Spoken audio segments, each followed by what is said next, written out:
Big Boss the common man show தொடங்குவதற்கு இன்னும் 2 நாட்களே எஞ்சி இருக்கக்கூடிய நிலையில் சமூக ஊடகங்களில் அதிகமாக தேடப்படக்கூடிய ஒரு நபராக மாறியிருக்கார் முனியம்மா. யார் இந்த முனியம்மா? பிக் பாஸ் சீசன் 10 தமிழுக்குள்ள கண்டஸ்டண்ட்டாக வரப்போகிற நபரா அப்படின்னு கேட்டிங்கன்னா கிடையாது. Bigg Boss the common man ஷோவில் பங்கேற்று பிக் பாஸ் சீசன் 10க்குள்ளே வருவதற்கு முயற்சி பண்ணக்கூடிய ஒரு சாமானிய பெண்மணி. அதில் எவ்வளோ பேர் கறந்துக்கிறாங்க இந்த காமன் மேன் ஷோவில். இந்த முனியம்மா மேல் மட்டும் ஆடியன்ஸுக்கு ஏன் இந்த கவனம் அப்படிங்கிற கேள்வி பலருக்கு எழுந்திருக்கிறது. பிக் பாஸில் எப்படி தாமரையை வந்து தவிர்க்க முடியாதோ, காமனர் கேட்டகரியில் வந்து ஒரு மிகப்பெரிய அளவில் ஒரு இம்பேக்டை தாமரை கிரியேட் பண்ணாங்களோ, அதே அளவுக்கான இம்பேக்டை முனியம்மா அவர்களும் பிக் பாஸ் சீசன் 10க்குள்ளே வந்தால் கிரியேட் பண்ணுவாங்க அப்படின்னு பலராலும் நம்பப்படுது. சரி, யார் இந்த முனியம்மா? இந்த முனியம்மாங்கிறவங்க யூடியூப்பில் ஷர்மா மைண்ட் வாய்ஸ் அப்படின்னு ஒரு சேனல் ஒன்று வச்சு நடத்துகிறாங்க. சேனல்னால் மிகப்பெரிய அளவில் பிரம்மாண்டமாக கேமரா வச்சு லேப்டாப் வச்சு எடிட் பண்ணி அந்த மாதிரிலாம் கிடையாது. ஒரு நார்மலான ஃபோனில் லைட்டிங் கூட இல்லாமல் அதை வீடியோ எடுத்து தன்னுடைய கதைகள், வாழ்க்கையில் வந்து நடந்த விஷயங்கள், அது எல்லாத்தையும் ஆடியன்ஸ் கிட்ட சொல்லி யூடியூப்பில் ஒரு பிரபலமான நபராக இருக்கக்கூடிய நபர் தான் இந்த முனியம்மா. இவங்களுடைய யதார்த்தமான பேச்சு, இவங்களுடைய உண்மையான பேர் வந்து பானுமதி. ஆனால் முனியம்மா அப்படிங்கிறப்போ சோஷியல் மீடியாவில் இவங்கள நிறைய பேருக்கு தெரியுது. ரொம்ப வட்டார வழக்கில் ரொம்ப யதார்த்தமாக, இன்னும் சொல்ல போனால் அவங்களுடைய முதலிரவு கதையை வந்து அவங்களுடைய யூடியூப் சேனலில் அவங்களுடைய முதலிரவு அன்னைக்கு என்ன நடந்துச்சு அப்படின்னு அவங்க போட்ட பதிவு மிகப்பெரிய அளவில் வைரலாக இருந்திருக்கு. அந்த முதலிரவு கதை வந்து எனக்கே கேட்கறதுக்கு உண்மையிலேயே ரொம்ப இன்ட்ரெஸ்டிங்காக இருந்தது. இவங்களுக்கு வந்து கல்யாணம் ஆகிருக்கு. கல்யாணமாகி முதலிரவில் கையில் வந்து பால் சொம்பை கொடுத்து சொந்தக்காரங்கள்லாம் முதலிரவு ரூம்குள்ளே அமுச்சு விட்டுருந்துருக்காங்க. அப்படி போனப்போ அவருடைய கணவர் வந்து படுத்திருந்திருக்காரு, செவுத்தை பார்த்து படுத்திருந்திருக்காரு. சரி, என்னடா அவர் கணவர் தூங்கிட்டாரா, முதலிரவாச்சே நமக்கு அப்படின்னு சொல்லி பால் சொம்போட வந்த முனியம்மாவுக்கு ஏமாற்றம். அதுக்கப்புறம் முனியம்மா எட்டி பார்த்துருக்காங்க, கணவர் என்ன பண்ணுறாரு, தூங்குறாரா இல்லை சும்மா படுத்திருக்காரான்னு. அதுக்கப்புறம் கணவர் கோவப்பட்டு முனியம்மா கிட்ட, ஏய் என்ன வேணும் உனக்கு அப்படின்னு சொல்லி கோவமாக பேசியிருக்காரு. அதுக்கப்புறம் ஐயோ என்ன நம்ம கணவன் வந்து இந்த அளவுக்கு நம்ம மேலே கோவப்படுறாரு அப்படின்னு சொல்லிட்டு முனியம்மா என்ன பண்ணியிருக்கிறாங்கன்னா, அந்த முதலிரவு ரூமை விட்டு பலகாரம் செய்யக்கூடிய ஒரு இடத்துல போயிட்டு படுத்து தூங்கிட்டாங்க.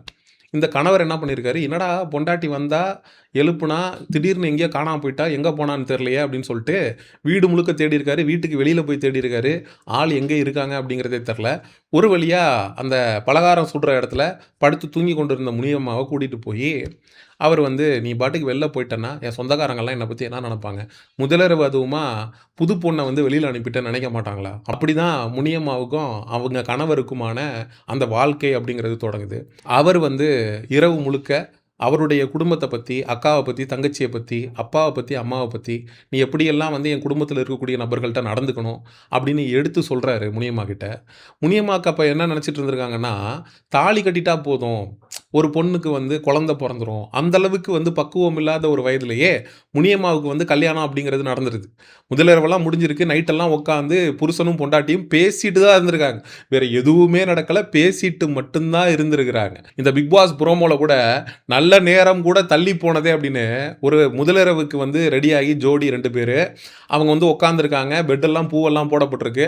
அவங்க ரொம்ப இன்ட்ரெஸ்டிங்காக அந்த பார்வதி சாண்ட்ராவோட சண்டை, திவ்யா வந்து பார்வதியை பார்த்து கத்துவாங்க இல்லையா, அந்த சீக்வன்ஸை பார்த்துட்டு இருக்க மாதிரி ப்ரோமோலலாம் வந்திருக்கும். ப்ரோமோவில் மட்டும் இல்லை, நிஜ வாழ்க்கையில் கூட ஒரு முதலிரவு அப்படிங்கிறது எதுவுமே நடக்காமல் தள்ளி போயிருக்கு அப்படிங்கிறது முனியம்மா அவர்களுடைய முதலிரவு கதையை கேட்கும் போது தான் எனக்கு தெரிஞ்சுது. நைட்டெல்லாம் உட்காந்து விடிய பேசிட்டு மட்டும்தான் இருந்திருக்கிறாங்க. அதுக்கப்புறம் காலையில் வந்து இந்த வயசான பாட்டி இவங்கெல்லாம் கேட்பாங்களே, நைட்டு என்னடி நடந்துச்சு, 2 பேரும் பேசிக்கிட்டீங்களா அப்படின்னு சொல்லி கேட்டிருக்காங்க. ஆமாம் பாட்டி, விடிய நாங்கள் 2 பேரும் பேசிக்கிட்டு தான் இருந்தோம் அப்படின்னு முனியம்மா சொல்லியிருக்காங்க.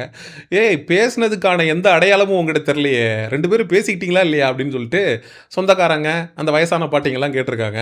அப்போ தான் முனியம்மாவுக்கு தெரிஞ்சிருக்கு, 2 பேரும் பேசிக்கிட்டீங்களா அப்படின்னு அவங்க கேட்டது வந்து 2 பேரும் சேர்ந்துட்டிங்களா, இணைஞ்சிட்டிங்களா அப்படிங்கிற அர்த்தத்தில் அவங்க கேட்க, இவர் புருஷன் வந்து பொண்டாட்டிக்கிட்ட பேசிட்டு தானே இருந்தார், வேறு எதுவும் நடக்கல இவங்க 2 பேருக்கு நடுவில், அந்த அர்த்தத்தில் ஆமாம் நாங்கள் உண்மையிலே தான் பேசிட்டு தான் இருந்தோம்னு முனியம்மா சொல்ல, அது ஒரு மிகப்பெரிய அளவில் கேலி குத்தாகி அவங்கெல்லாம் வந்து சத்தம் போட்டு சிரித்து 2 பேரும் ஒன்றுமே பண்ணலையாண்டி அப்படின்னு சொல்லி அவங்களுடைய முதலிரவு கதையை சொன்னது உண்மையிலேயே கேட்குறதுக்கு ரொம்ப சுவாரஸ்யமாக இருந்தது.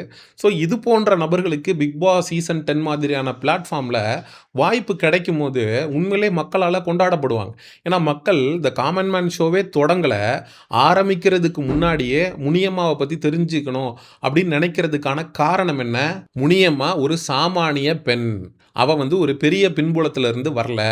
ஏதோ ஒரு கிராமத்துல ஒரு யூடியூப் சேனல்ல தாங்கிட்ட இருக்கக்கூடிய ஒரு சாதாரண மொபைல் ஃபோன்ல அத வீடியோ எடுத்து ரெக்கார்ட் பண்ணி, அத போட்டு காமன் மேன் ஷோக்கு அப்ளை பண்ணி, அதுல செலக்ட் ஆகி, இன்னைக்கு காமனர் கேட்டகரியில முனியம்மா வந்திருக்காங்க அப்படிங்கிறப்போ, முனியம்மா வந்து பிக் பாஸ் சீசன் 10க்குள்ள போகணும் அப்படின்னு நெறைய பேர் விரும்புறாங்க. அதனால தான் முனியம்மாவ பத்தி தெரிஞ்சுக்கணும் அப்படின்னு ஆசைப்படுறாங்க. தன்னுடைய முதலிரவு கதையையே தயக்கம் இல்லாமல், கூச்சம் இல்லாமல் இந்த அளவுக்கு சுவாரஸ்யமாக மக்கள்ட்ட கொண்டு போய் முனியம்மானால சேர்க்க முடியும் அப்படின்னா, முனியம்மா மட்டும் பிக் பாஸ் சீசன் 10க்குள்ள வந்தாங்க அப்படின்னா, கண்டிப்பாக 100 நாட்கள் மக்கள வந்து அவங்க என்டர்டெயின் பண்ணுவாங்க, என்கேஜ் பண்ணுவாங்க, ஆடியன்ஸ் கிட்ட வந்து பெரிய அளவுல போய் சேருவாங்க, மக்கள ரசிக்க வைப்பாங்க அப்படின்னு மக்களுடைய சப்போர்ட் அப்படிங்கிறது முனியம்மாவிற்கு எகிறிக்கிட்டு இருக்கு. யார் இந்த முனியம்மா அப்படின்னு மக்கள் தெரிஞ்சுக்கிறதுக்கு மிகப்பெரிய அளவுல ஆர்வம் காட்டுறாங்க. சரி, மக்களுடைய கவனம் அப்படிங்கிறது முனியம்மா மேல திரும்பிருச்சு. முனியம்மாவை பத்தி மக்கள் வந்து தெரிஞ்சுக்கணும் அப்படின்னு நினைக்கிறாங்க. இன்னொரு பக்கம் முனியம்மா வந்து காமன் மேன் ஷோல இருந்து செலக்ட் ஆகி பிக் பாஸ் சீசன் 10க்குள்ள போறதுக்கு வாய்ப்பு இருக்கா அப்படிங்கிறதையும் இந்த இடத்துல நம்ம பேசி தான் ஆகணும். அதாவது இந்த காமனர் கேட்டகரியில போனவங்கள 2 டீமா பிரிச்சிருக்காங்க. ஒன்னு ரெட் டீம், இன்னொன்னு ப்ளூ டீம். அவங்க எல்லாருக்குமே நம்பர் அப்படிங்கிறது கொடுக்கப்படுது. ஒரு பிடிஎஸ் ப்ரோமோ மாதிரி விஜய் டிவியோட இன்ஸ்டாகிராம் பக்கத்துல அது வெளியாக இருந்தது. அதுல வந்து பாத்தீங்கன்னா சேத்துக்குள்ள வந்து 2 குரூப்பையும் சண்டை போட விட்டுட்டாங்க.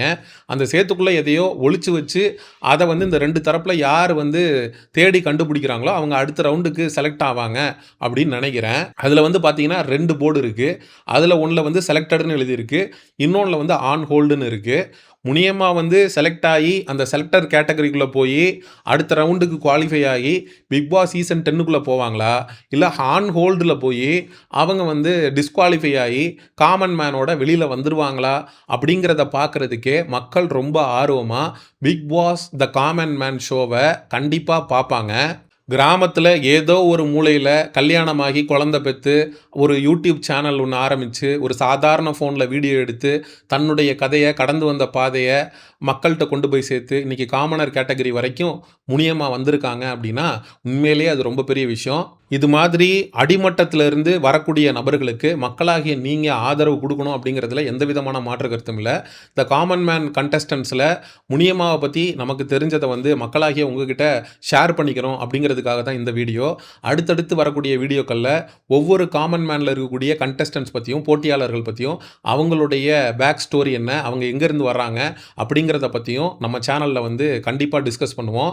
அதனால் நம்ம சேனலை பிக் பாஸ் அப்டேட்ஸுக்கு வந்து சப்ஸ்கிரைப் பண்ணி வச்சுக்கோங்க, பெல் ஐக்கானை ஆலில் போட்டு வச்சுக்கோங்க. முனியம்மாவை பற்றி மக்களாகிய நீங்கள் என்ன நினைக்கிறீங்க அப்படிங்கிற உங்களுடைய கருத்துக்களை மறக்காமல் கமெண்ட் செக்ஷனில் சொல்லுங்கள். Exclusive entertainment and Bigg Boss ரிலேட்டடான அப்டேட்ஸுக்கு மிஸ்டர் செய்யோன் சேனலை சப்ஸ்கிரைப் பண்ணுங்கள். See you in the next video. Bye bye.